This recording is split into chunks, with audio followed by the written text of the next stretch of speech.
ബിസ്മില്ലാഹിർ-റഹ്മാനിർ-റഹീം. അൽഹംദുലില്ലാഹി റബ്ബിൽ ആലമീൻ. വസ്സലാത്തു വസ്സലാമു അലാ അഷ്റഫിൽ അംബിയാഇ വൽ മുർസലീൻ നബിയനാ മുഹമ്മദിൻ വഅലാ ആലിഹി വഅസ്ഹാബിഹി അജ്മഈൻ. വബഅദ്. ബഹുമാന്യരായ സഹോദരന്മാരെ, സഹോദരിമാരെ, അസ്സലാമു അലൈക്കും വറഹ്മത്തുള്ളാഹി. ഖാലൽ മുസന്നിഫു അബൂ ജഅഫർ അത്ത്-തഹാവി റഹ്മത്തുള്ളാഹി അലൈഹി വലാ തസ്ബുതു ഖദമുൽ ഇസ്ലാമി ഇല്ലാ അലാ ളഹരി തസ്ലീമി വൽ ഇസ്തിസ്ലാം فمن رام علم ما حضر عنه علمه ولم يكن بالتسليم فهمه حجبه مرامه عن خالص التوحيد وصافي المعرفة وصحيح الإيمان فيتذبذب بين الكفر والإيمان والتصديق والتكذيب والإقرار والإنكار موسوسا تائها شاكا لا مؤمنا مصدقا ولا جاحدا مكذبا. കഴിഞ്ഞ ദർസിൽ നമ്മൾ വിശദീകരിക്കേണ്ടായത് അള്ളാഹുവിനെ സ്വർഗത്തിൽ വെച്ച് വിശ്വാസികൾ കാണുന്നതിനെ സംബന്ധിച്ചായിരുന്നു. അതിനെ തുടർന്ന് ഇസ്ലാം ദീനിൻ്റെ ഏറ്റവും പ്രധാനപ്പെട്ട ഒരു അടിത്തറയെ സംബന്ധിച്ചാണ് ഇമാം അബൂ ജഅഫർ റഹ്മത്തുള്ളാഹി അലൈഹി ഇവിടെ വിശദീകരിക്കുന്നത്.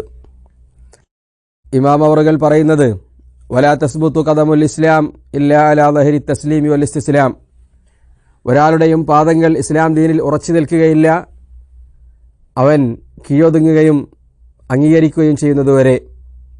ഫമൻ റാമ ഇൽമ മാ ഹുദറ അൻഹു ഇൽമുഹു, പഠിക്കൽ നിഷിദ്ധമായ കാര്യങ്ങൾ പഠിക്കണമെന്ന് ആരെങ്കിലും ലക്ഷ്യം വെച്ചാൽ, വലം യുഖൻ ബിത് തസ്ലീമി ഫഹ്മുഹു, തൻ്റെ ചിന്തകളെ ആരെങ്കിലും വിശുദ്ധ ഖുർആനിനും ഹദീസിനും കീഴ്പ്പെടുത്താതിരിക്കുകയും ചെയ്താൽ, ഹജബഹു മറാമുഹു അൻ ഖാലിസി തൗഹീദി വസാഫിൽ മാരിഫ, അവൻ്റെ അന്വേഷണം തൗഹീദിൻ്റെ ശുദ്ധതയിൽ നിന്നും ശരിയായ അറിവിൽ നിന്നും വസഹീഹുൽ ഈമാൻ, ശരിയായ വിശ്വാസത്തിൽ നിന്നും അവനെ മറയിടുക തന്നെ ചെയ്യും. ഫയതദബ്ദബു ബൈനൽ കുഫ്രി വൽ ഈമാൻ, അവനങ്ങനെ വിശ്വാസത്തിനും നിഷേധത്തിനുമിടയിൽ കറങ്ങിക്കൊണ്ടിരിക്കും. വത്തസ്ദീഖി വത്തക്ദീബ്, അംഗീകരിക്കുകയും കളവാക്കുകയും ചെയ്തുകൊണ്ടിരിക്കും. വല്ലിഖറാറി വല്ലിൻകാർ, നിഷേധിക്കുകയും സത്യപ്പെടുത്തുകയും ചെയ്യും. മുവസ്വിസൻ തായിഹൻ ഷാക്ക, ആശയക്കുഴപ്പത്തിൽ അകപ്പെടുകയും ആശയക്കുഴപ്പത്തിൽ എത്തിച്ചേരുകയും ശരിയറിയാതെ ഉയലുകയും ചെയ്യും. ലാ മുഅ്മിനൻ മുസദ്ദിഖ, സത്യവിശ്വാസിയായി അംഗീകരിക്കുന്നവനായി കീഴ്പ്പെടുകയോ വലാ ജാഹിദൻ മുക്കദ്ദിബ, നിഷേധിയായി അവിശ്വാസിയായി മാറുകയോ ചെയ്യുകയില്ല. മറിച്ച് അതിന് രണ്ടിനുമിടയിൽ വിശ്വാസിയാണോ അവിശ്വാസിയാണോ നിഷേധിയാണോ കാഫിറാണോ എന്ന സംശയത്തിൽ അവരിങ്ങനെ അങ്ങോട്ടും ഇങ്ങോട്ടും ചാഞ്ചാടിക്കൊണ്ടിരിക്കുമെന്നാണ്. മനുഷ്യ ബുദ്ധിക്ക് വളരെയധികം വില കൽപ്പിക്കുകയും പ്രാധാന്യം നൽകുകയും ചിന്തിക്കാൻ പ്രോത്സാഹിപ്പിക്കുകയും ചിന്തിക്കുകയും പഠിക്കുകയും അന്വേഷണം നടത്തുകയും ചെയ്യാത്തവരെ ആക്ഷേപിക്കുകയും ചെയ്യുന്ന നിരവധി ഖുർആനിക വചനങ്ങൾ നമ്മൾക്ക് കാണാൻ പറ്റും. വയജഅലു റിജ്സ അലല്ലദീന ലാ യഅഖിലൂൻ, കാര്യങ്ങൾ ഗ്രഹിക്കുകയും ബുദ്ധി ഉപയോഗിച്ച് പഠിക്കുകയും ചെയ്യാത്ത ആളുകളുടെ തലയിൽ മാലിന്യമാണെന്നാണ് വിശുദ്ധ ഖുർആൻ ആക്ഷേപിക്കുന്നത്. വഖാലൂ ലൗ കുന്നാ നസ്മഉ ഔ നഅഖിലു മാ കുന്നാ ഫീ അസ്ഹാബിസ് സഈർ, ഞങ്ങൾ ബുദ്ധി ഉപയോഗിക്കുകയും പഠിക്കുകയും ഗ്രഹിക്കുകയും ചെയ്തിരുന്നുവെങ്കിൽ മാ കുന്നാ ഫീ അസ്ഹാബിസ് സഈർ, ഞങ്ങൾ ഒരിക്കലും നരകത്തിൽ എരിയേണ്ടി വരുമായിരുന്നില്ല എന്ന് നരകത്തിൽ പോകുന്ന ആളുകൾ വിലപിക്കുന്നതായി വിശുദ്ധ ഖുർആൻ മുന്നറിയിപ്പ് നൽകുന്നുണ്ട്. അതോടൊപ്പം തന്നെ മനുഷ്യ ബുദ്ധിയുടെ ന്യൂനതകളും പരിമിതികളും മനസ്സിലാക്കിക്കൊണ്ടുള്ള നിയമങ്ങളാണ് വിശുദ്ധ ഖുർആൻ നമ്മോട് കൽപ്പിക്കുകയും പഠിപ്പിക്കുകയും ചെയ്തിട്ടുള്ളത്. മനുഷ്യരെ സംബന്ധിച്ചിടത്തോളം അവരുടെ പഞ്ചേന്ദ്രിയങ്ങളെല്ലാം പരിമിതമാണ്. അവന്റെ അറിവിന് പരിമിതിയുണ്ട്. അവന്റെ കേൾവിക്കും കാഴ്ചയ്ക്കും സ്പർശനത്തിനും രുചിക്കും മണത്തിനുമെല്ലാം പരിമിതിയുള്ളതുപോലെ അതിൽ നിന്നെല്ലാം അവൻ ഉരിച്ചെടുക്കുന്ന അവന്റെ അറിവിനും പരിമിതിയുണ്ട് എന്ന കാര്യമാണ് ഇസ്ലാം ദീൻ പഠിപ്പിക്കുന്നത്. വമാ ഊതീതും മിനൽ ഇൽമി ഇല്ലാ ഖലീല, വിജ്ഞാനത്തിൽ നിന്ന് വളരെ അല്പമല്ലാതെ നിങ്ങൾക്ക് നൽകപ്പെട്ടിട്ടില്ല എന്നാണ് വിശുദ്ധ ഖുർആൻ പറയുന്നത്. വഖുലിഖൽ ഇൻസാനു ദഈഫ, വളരെ ദുർബലമായ രൂപത്തിലാണ് മനുഷ്യനെ അല്ലാഹു സൃഷ്ടിച്ചിട്ടുള്ളത് എന്നാണ്.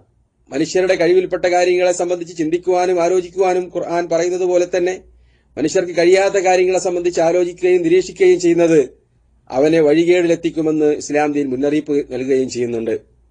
വലാ തഖഫു മാ ലൈസ ലക ബിഹി ഇൽമ്, നിനക്കറിവില്ലാത്ത കാര്യങ്ങളുടെ കൂടെ നീ പോകാൻ പാടില്ല. നീ കഴിയാത്ത കാര്യങ്ങളെ സംബന്ധിച്ച് ചിന്തിക്കുവാനോ പഠിക്കാനോ പാടില്ല എന്നതാണ് വിശുദ്ധ ഖുർആൻ നമ്മെ നിർദ്ദേശിക്കുന്നത്. ഇസ്ലാം ദീനിലെ നിയമങ്ങളെല്ലാം യഥാർത്ഥത്തിൽ നീതിയുക്തവും ബുദ്ധിപരവുമാണ്. അതോടൊപ്പം തന്നെ എല്ലാ തരത്തിലുമുള്ള മനുഷ്യർക്കും ഇസ്ലാമിക നിയമങ്ങളുടെ യുക്തിയും തത്വവും മനസ്സിലാക്കാൻ കഴിയുകയും അവരെ അംഗീകരിക്കുകയും ചെയ്തു കൊള്ളണമെന്നില്ല. അതുകൊണ്ട് തന്നെ മനുഷ്യരോട് അള്ളാഹുവിന്റെ കൽപ്പനകളെ സൃഷ്ടാവിന്റെ നിർദ്ദേശങ്ങൾ എന്ന നിലയിൽ പാലിക്കുവാനും ഉൾക്കൊള്ളുവാനുമാണ് ഇസ്ലാം ദീൻ നിർദ്ദേശിക്കുന്നത്. അലി റളിയല്ലാഹു അൻഹു പറയാറുണ്ടായിരുന്നു, ലൗകാനദ്ദീനു ബിർറഅയി ലകാനൽ മസ്ഹു അലാ അസ്ഫലിൽ ഖുഫൈനി ഔലാ മിനൽ അഅല. ബുദ്ധിക്കനുസരിച്ചാണ് മതനിയമങ്ങളെങ്കിൽ ഖുഫയുടെ താഴ്ഭാഗത്ത് തടവുന്നതാണ് മുകളിൽ തടവുന്നതിലേറെ നല്ലതെന്നാണ് ഞാൻ അഭിപ്രായപ്പെടുന്നത് എന്ന് അദ്ദേഹം പറയാറുണ്ടായിരുന്നു. ആയിഷ റളിയല്ലാഹുവിന്റെ അടുക്കൽ ഒരു വനിത വന്നുകൊണ്ട് ചോദിക്കുകയുണ്ടായി, സ്ത്രീകൾക്ക് അവരുടെ ആർത്തവമുറയുള്ള സമയത്ത് നമസ്കാരം നിഷിദ്ധമാണ്, അതേപോലെ നോമ്പും നിഷിദ്ധമാണ്.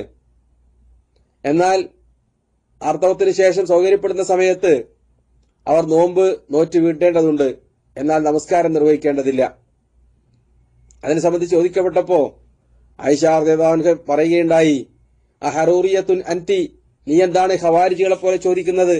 നബി സല്ലല്ലാഹു അലൈഹി വസല്ലം തങ്ങൾ ഞങ്ങളോട് കൽപ്പിച്ചിട്ടുള്ളത് ഈ രൂപത്തിലാണ്. നമസ്കാരവും നോമ്പും അള്ളാഹുവിനുള്ളതാണ്. അതിൽ നോമ്പ് മാത്രം വീട്ടാനാണ് ഞങ്ങളോട് കൽപ്പിച്ചിട്ടുള്ളത്. നമസ്കാരം ആവർത്തിക്കണമെന്ന് നബി സല്ലല്ലാഹു അലൈഹി വസല്ലം തങ്ങൾ ഞങ്ങളോട് നിർദ്ദേശിച്ചിട്ടില്ല എന്നാണ്. ഇതിൽ പ്രത്യേകിച്ച് എന്തെങ്കിലും യുക്തിയും തത്വവും നമ്മൾക്ക് പറയാൻ കഴിഞ്ഞു കൊള്ളണമെന്നില്ല. ചിലപ്പോൾ പറയാൻ പറ്റിയേക്കാം. എങ്ങനെയാണെങ്കിലും അതിന്റെ തത്വവും യുക്തിയും അന്വേഷിച്ച് നടക്കാൻ നമ്മളോട് കൽപ്പിച്ചിട്ടില്ല എന്നതാണ് ആയിഷ റളിയല്ലാഹു അൻഹയുടെ ഈ പ്രസ്താവനയിൽ നിന്ന് നാം മനസ്സിലാക്കേണ്ടത്. അതേപോലെ തന്നെ ഇസ്ലാമിലെ നിരവധി കർമ്മങ്ങൾ, പ്രത്യേകിച്ച് ഹജ്ജുമായി ബന്ധപ്പെട്ട ഒരുപാട് കർമ്മങ്ങൾ, തവാഫ്, സഅയ്, അതേപോലെ ചില പ്രത്യേക സ്ഥലങ്ങളിൽ വേഗത്തിലുള്ള നടത്തം, 7 പ്രാവശ്യം കല്ലുകൾ കൊണ്ട് ജംറകളിലുള്ള ഏറ്, അതേപോലെ നിശ്ചിത ദിവസങ്ങളിലുള്ള ആ കർമ്മങ്ങൾ, അതൊക്കെ നിർണയിക്കപ്പെട്ട സ്ഥലങ്ങളിലും സമയങ്ങളിലും സന്ദർഭങ്ങളിലും എണ്ണത്തിലുമാണ് നിർവഹിക്കേണ്ടത്. അതിൽ നിന്ന് എന്തെങ്കിലും മാറ്റം വരുത്തി നമ്മളുടെ സൗകര്യത്തിനനുസരിച്ച് ഒരു 10-20 രാജ്യങ്ങളിലെ ആളുകൾ ഒരു മാസത്തിൽ ഒന്ന് ഹജ്ജ് ചെയ്ത് തിരിച്ചു പോവുക, പിന്നീട് മറ്റൊരു മാസത്തിൽ ബാക്കിയുള്ള പ്രദേശങ്ങളിലുള്ള ആളുകൾ വന്ന് ഹജ്ജ് നിർവഹിച്ചു പോവുക. ലോകത്തുള്ള മുഴുവൻ മുസ്ലിമീങ്ങൾക്കും ഹജ്ജും ഉംറയും ചെയ്യാൻ സൗകര്യപ്പെടുന്നതിനു വേണ്ടി മക്കയിലെ തിരക്ക് നിയന്ത്രിക്കുവാനും വളരെ സൗകര്യപ്രദമായി എല്ലാവർക്കും ഹജ്ജും ഉംറയും നിർവഹിക്കുവാനും ഇങ്ങനെയൊരു നിർദ്ദേശം വെക്കാൻ നമ്മൾക്ക് സാധ്യമല്ല. മറിച്ച് ഇസ്ലാം ദീൻ കൽപ്പിച്ച സമയത്തും സന്ദർഭത്തിലും ആ നിശ്ചിത സ്ഥലങ്ങളിലും മാത്രമാണ് ഹജ്ജ് നിർവഹിക്കുവാൻ സാധിക്കുകയുള്ളൂ എന്ന് നമുക്കറിയാം. ഈ രൂപത്തിൽ തന്നെയാണ് മതത്തിലെ എല്ലാ നിയമങ്ങളും. അതിന്റെ യുക്തി മനസ്സിലായാലും മനസ്സിലായിട്ടില്ലെങ്കിലും അള്ളാഹുവിന്റെയും റസൂലിന്റെയും കൽപ്പനകൾ അംഗീകരിക്കുകയും അതിനെ കീഴ്പ്പെടുകയും ചെയ്യുക എന്നതായിരിക്കണം ഒരു മുസ്ലിമിന്റെ പ്രത്യേകത. മനുഷ്യബുദ്ധിക്ക് കഴിയാത്ത കാര്യങ്ങളെ സംബന്ധിച്ച് ആലോചിക്കുകയും ഗവേഷണം നടത്തുകയും ചെയ്യാൻ പാടില്ല എന്ന് നബി സല്ലല്ലാഹു അലൈഹി വസല്ലം തങ്ങൾ വ്യക്തമായി തന്നെ വിലക്കിയതായി നമുക്ക് കാണാൻ പറ്റും. നബി സല്ലല്ലാഹു അലൈഹി വസല്ലം തങ്ങൾ പറയുകയുണ്ടായി, ഇന്നല്ലാഹ ഫറള ഫറാഇദ ഫലാ തുളയ്യുഹ. അള്ളാഹു ഒരുപാട് കാര്യങ്ങൾ നമുക്ക് നിർബന്ധമാക്കിയിട്ടുണ്ട്, നിങ്ങൾ അത് നഷ്ടപ്പെടുത്തി കളയാൻ പാടില്ല. അതേപോലെ തന്നെ ഹദ്ദ ഹുദൂദൻ, അള്ളാഹു ചില നിയമങ്ങളും വിലക്കുകളും വെച്ചിട്ടുണ്ട്, നിങ്ങൾ അത് അതിക്രമിച്ചു കയറി ഹറാമായ കാര്യങ്ങൾ പ്രവർത്തിക്കാൻ പാടില്ല. വസകത അൻ അഷിയാ റഹ്മതൻ ബിക്കും ഗൈറ നിസ്യാൻ. ഒരുപാട് കാര്യങ്ങളെ സംബന്ധിച്ച് അനുവദനീയമാണോ നിഷിദ്ധമാണോ എന്ന് ഇസ്ലാം ദീൻ പറയുന്നില്ല. അത് ഗൈറ നിസ്യാൻ, മറന്നുകൊണ്ട് വിട്ടതല്ല, മറിച്ച് റഹ്മതൻ ബിക്കും, നിങ്ങളോടുള്ള കാരുണ്യത്തിന്റെ ഭാഗമായി പ്രതിപാദിക്കാതിരുന്നതാണ്. ഫലാ തബ്ഹസു അൻഹ, അത് ചിക്കിച്ചികഞ്ഞ് അന്വേഷിച്ച് അത് നിങ്ങൾ നിഷിദ്ധമാക്കി കളയാൻ പാടില്ല. അതിനെ സംബന്ധിച്ച് അത് നിഷിദ്ധമാണോ അനുവദനീയമാണോ എന്ന് അന്വേഷിച്ച് അതിന്റെ പുറകെ നിങ്ങൾ നടക്കാൻ പാടില്ല എന്ന് നബി സല്ലല്ലാഹു അലൈഹി വസല്ലം തങ്ങൾ മുന്നറിയിപ്പ് നൽകുകയാണ്. മതനിയമങ്ങളെ സംബന്ധിച്ച് പഠിക്കുകയും ഗവേഷണം ചെയ്യുകയും അനുവദനീയമായതുപോലെ തന്നെ അതിനെ സംബന്ധിച്ച് അനുവദനീയമല്ലാത്ത രൂപത്തിൽ ഗവേഷണം നടത്തുകയും തലനാരിഴകീറി ചർച്ച നടത്തുകയും ചെയ്യുന്നത് ഇസ്ലാം ദീൻ വിലക്കിയിട്ടുണ്ട്. നബി സല്ലല്ലാഹു അലൈഹി വസല്ലം തങ്ങൾ പറയുകയുണ്ടായി, മാ ളല്ല ഖൗമുൻ ബഅദ ഹുദൻ കാനൂ അലൈഹാ ഇല്ലാ ഊതുൽ ജദൽ. ഒരു സമൂഹവും അവരുണ്ടായിരുന്ന ഹിദായത്തിൽ നിന്ന് വഴികേടിലായി പോയിട്ടില്ല, ഇല്ല ഊത്തുൽ ജദൽ, അവർക്കിടയിൽ തർക്കം ഉടലെടുത്തതിനു ശേഷമല്ലാതെ. മതനിയമങ്ങളെ സംബന്ധിച്ച് അനാവശ്യമായ ആരോഗ്യകരമല്ലാത്ത ചർവണം നടത്തി പിന്നീട് അതിന്റെ പേരിൽ വസ്വാസുണ്ടായി ഇസ്ലാം ദീനിനെ സംബന്ധിച്ച് തന്നെ സംശയമുണ്ടാക്കുന്ന അവസ്ഥയിലേക്ക് എത്തിച്ചേരുമെന്നാണ് നബി സല്ലല്ലാഹു അലൈഹി വസല്ലം തങ്ങൾ മുന്നറിയിപ്പ് നൽകിയിട്ടുള്ളത്. ഇന്ന അബ്ഗദർ റിജാലി ഇലല്ലാഹ് അൽ അലദുൽ ഖസിം. അള്ളാഹുവിന്റെ അടുക്കൽ ഏറ്റവും വെറുക്കപ്പെട്ടവർ കടുംപിടുത്തക്കാരും ഇങ്ങനെയുള്ള കുതർക്കക്കാരുമാകുന്നു എന്ന് നബി സല്ലല്ലാഹു അലൈഹി വസല്ലം തങ്ങൾ മുന്നറിയിപ്പ് നൽകുകയാണ്. ഈ കാര്യങ്ങളെ സംബന്ധിച്ചാണ് ഇമാം അബൂ ജഅഫർ അത്ത്-തഹാവി റഹ്മത്തുള്ളാഹി അലൈഹി പറയുന്നത്, വലാ തസ്ബുത്തു ഖദമുൽ ഇസ്ലാമി ഇല്ലാ അലാ ദഹരി തസ്ലീമി വൽ ഇസ്തിസ്ലാം. ഇസ്ലാം ദീനിൽ ഒരാളുടെ കാൽ ഉറച്ചു നിൽക്കണമെങ്കിൽ, വിശ്വാസത്തിൽ അടിയുറച്ചു നിൽക്കണമെങ്കിൽ അവൻ അള്ളാഹുവിന്റെയും റസൂലിന്റെയും നിയമങ്ങൾക്ക് കീഴ്പ്പെടുകയും അതാണ് ശരിയെന്ന് വിശ്വസിക്കുകയും വേണം.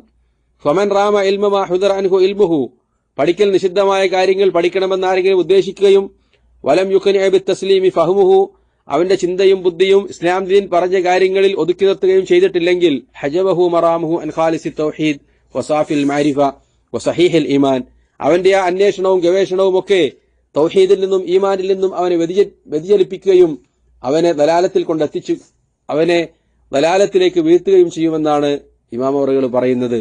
ഈ കാര്യം ഇസ്ലാമിക ലോകത്ത് നിരവധി പണ്ഡിതന്മാരിൽ പുലർന്നത് നമുക്ക് കാണാൻ പറ്റും. വിജ്ഞാനകുതികളായിരുന്ന നിരവധി പണ്ഡിതന്മാർ പഠിക്കൽ നിഷിദ്ധമായ ഇൽമുൽ കലാമും ജദലുമൊക്കെ പഠിക്കുകയും അതിന്റെ പുറകെ കൂടുകയും ചെയ്ത കാരണത്താൽ അവസാന കാലഘട്ടത്തിൽ ലാ ഇലാഹ ഇല്ലല്ലാഹ് എന്ന് ഉച്ചരിക്കാൻ പ്രയാസപ്പെടുന്ന ഒരുപാട് രംഗങ്ങൾ നമുക്ക് ചരിത്രത്തിൽ വായിക്കാൻ പറ്റും.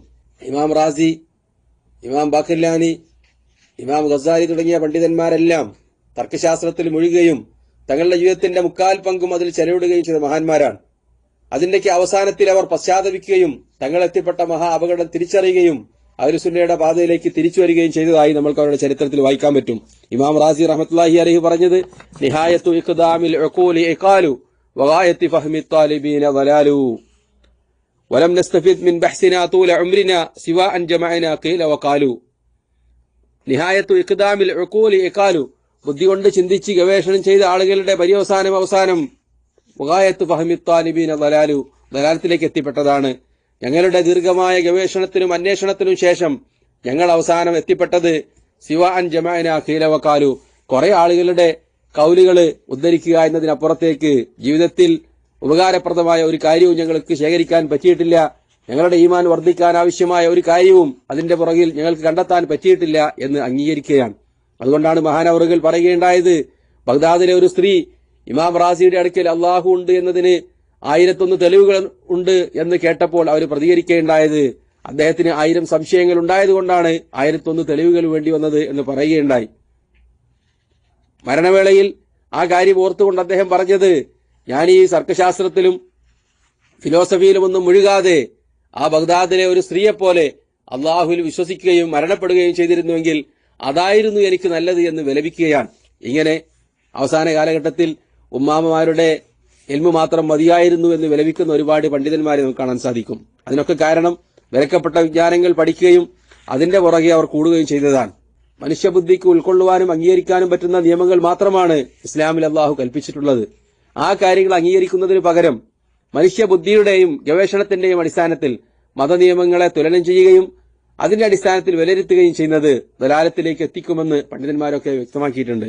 ഇമാം ഇബ്നുൽ ഖയ്യിം റഹ്മത്തുള്ളാഹി അലൈഹി പറയുകയുണ്ടായത്, മുആറദത്തു അഖ്വാലിൽ അംബിയാഇ ബിആറാഉർ റിജാൽ വതഖ്ദീമുഹു ദാലിക അലൈഹി മിൻ ഫിഅൽ മുകദ്ദിബീന ലിർറുസുൽ, മനുഷ്യബുദ്ധിക്കനുസരിച്ച് പ്രവാചകന്മാരുടെ വചനങ്ങൾ വിലയിരുത്തുകയും ബുദ്ധിക്ക് ഹദീസുകളെക്കാൾ അതല്ലെങ്കിൽ പ്രമാണങ്ങളെക്കാൾ പ്രാധാന്യം നൽകുകയും ചെയ്യുക എന്നത് മിൻ ഫിഅലിൽ മുകദ്ദിബീന ബിർറുസുൽ, പ്രവാചകന്മാരെ നിഷേധിച്ച അവരുടെ അനുയായികളുടെ സ്വഭാവമാണ്. ബൽ ഹുവ ജിമാഉ കുല്ലി കുഫർ, എന്ന് മാത്രമല്ല മുഴുവൻ നിഷേധവും കടന്നു വരുന്നത് പ്രവാചകന്മാർ പറഞ്ഞതിനനുസരിച്ച് അതെന്തുകൊണ്ട് അതങ്ങനെയായിപ്പോയി എന്ന ചർച്ച അവർക്കിടയിൽ ഉണ്ടായതാണ് എന്ന് അദ്ദേഹം മുന്നറിയിപ്പ് നൽകുകയാണ്.